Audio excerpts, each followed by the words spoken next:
السلام علیکم ورحمۃ اللہ وبرکاتہ۔ اردو زبان کی دوسری کتاب میں ہمارا آج کا سبق ہے سبق نمبر 7، ایک شیر اور چیتا۔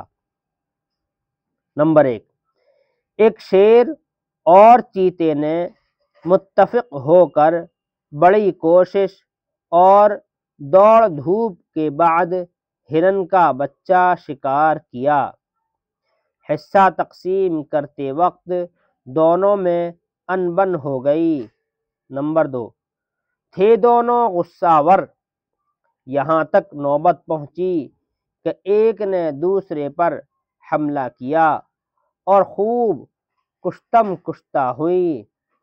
اس نے اس کو جھنجھوڑا، دانتوں اور پنجوں کے مارے دونوں لہو لہان ہو گئے، آخر بے دم ہو کر الگ جا بیٹھے۔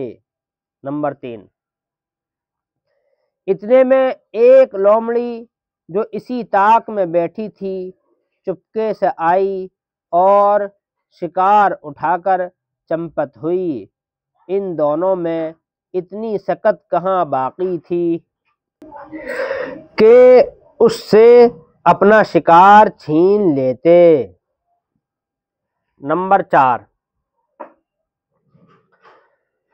جب لومڑی شکار لے اڑی تو شیر اور چیتا اپنے کرتوت پر نہایت پشیمان ہوئے۔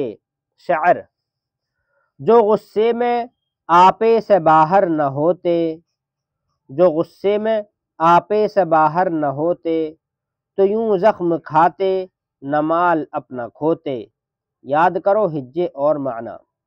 متفق ایک رائے ہونا، انبن لڑائی جھگڑا، چمپت ہونا بھاگ جانا، حملہ وار کوشش،